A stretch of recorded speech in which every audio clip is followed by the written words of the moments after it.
What up, y'all, man? Today we're going to be talking about perimeter defense. It's just going to be a quick video of me sharing my opinion on it now. If y'all could drop a like, sub, turn on post notifications, it's very much appreciated. I'm trying to get some wagers set up and I have some really good content on the way. So yeah, man, all the support is very much appreciated. Now, without wasting no more time, let's get straight into talking about perimeter defense. I got some gameplay on the screen and then I'm going to show you my build and I'm going to show you some screenshots afterwards. So when it comes to perimeter defense, I'm going to be honest here. I feel like there's a lot of things that factor in if your build even needs it or not.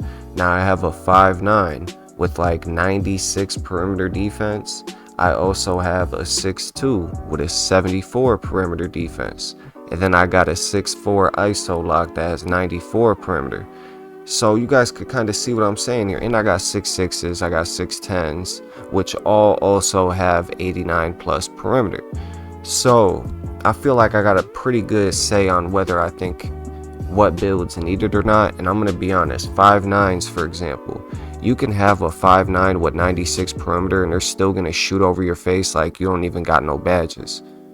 It's not going to help you actually play really much defense at all. The only thing 5'9s really have to save them from anything is the 99 steal, which helps them get those lane steals, helps them get them bump steals, and it helps you get those type of stops. But at the same time, is the perimeter worth it?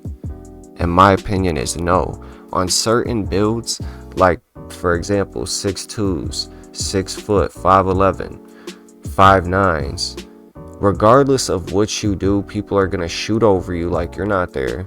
People are gonna, it's not gonna help you get that many more stops, not that many more contests. It might help you get better badges, but at the same time, I feel like once you're so short, there's only so much you could do. And that's just how I feel straight up, because on a 5'9", you can have a 99 perimeter, and I promise you, you'll play like you have maybe an 80, 75. So on those builds, like the build you're seeing right here, I play really aggressive on defense. I go for blitz steals, I go for steals all the time, and I try to give people no room to breathe. Even if I'm just fouling, I always like to play super aggressive. You guys are going to see the same thing in this rec screenshot I'm going to show you after this game. I had like 40 something points, 6 steals. I'm out here running guard and lock on a build that has 74 perimeter. And that's all because I have a high steal, I play aggressive, and I get a lot of blitzes, I get a lot of steals. And another thing when it comes to being a point guard is if you're playing on the threes court, you're more than likely picking up a lock, which means the only thing that really matters to you is lane steals, blitz steals, and being able to guard the corner. And I'm going to be honest, you don't need high perimeter for that. My 6'2", the build you guys have seen the gameplay on, it has like 90 agility. And I'm going to be honest, that agility carries everything. If you want to move fast on defense, if you want to be able to move fast and get the steals, you need that agility mixed with the steal rating. That's just my opinion. Now, when it comes to making a full lockdown build, like I said, it all depends on what type of build you're making. That'll determine whether you need it or not. So if you're making like a pure lock and you're going to be guarding ball every game, all game, 5s, 3s, 2s, it don't matter, then yes, perimeter 100% matters. You need that to go with the agility, of course. But on certain builds, certain play styles, depending on what you have, it may be more worth it to just go with the agility over the perimeter, go with the high steal, especially if you're aggressive and you play aggressive like me, because you're not really going to notice that difference much. I have a 6'4", 6'2", both of them, like I said, one has 94, one has 74.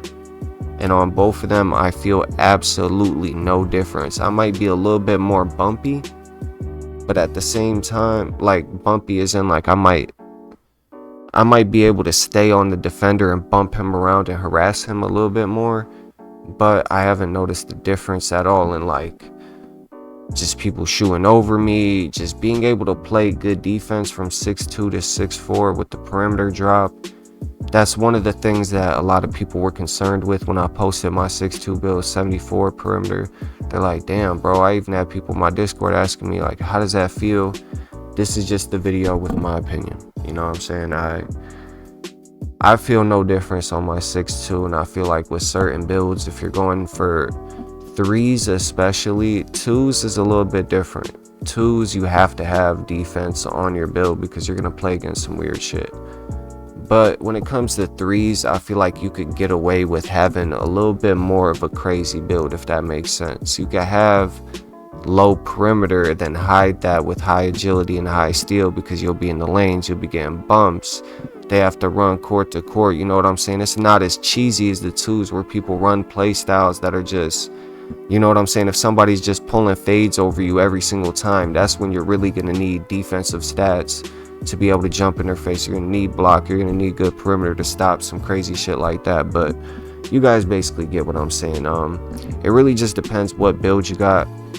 And I feel like everybody who has a 5'9", especially, or anybody who has short builds with high perimeter versus low perimeter, they'll definitely know what I'm talking about. I feel like 6'4" and up is where perimeter starts to matter, but at the same time, I wouldn't prioritize your perimeter over your agility, because agility and speed, that's what's going to help you keep up with everybody. And then having the steal to go with that, to get the steals when you're keeping up with them, those are the three most important things. And then getting as much perimeter as you can is also important. But if you're not going for a full lock, I wouldn't prioritize that over agility. I wouldn't prioritize that over steal. Because when I made my 6'2", one of the things I was thinking about was, dang, I could low-key flip the steal and perimeter, but then I would be barely getting steals. And I was like, I don't know if that's a good trade-off. And I'm going to be honest, now that I didn't do that, I'm glad, because it was not a good trade-off. You're always going to want to go with those three over the perimeter, and then get as much of that as you can, if you can. Like I said, smaller builds, you don't really have to prioritize it as much. But this is just my opinion. Let me know what y'all think in the comments. I'm not saying the full thing is a scam, but when it comes to the 2K, whenever they break attributes into multiple things, like agility affects your defense, and then you got perimeter, then you got steal, then you got block, that also affects how many stops you're gonna get in the paint, even if it's not, you know, really high block.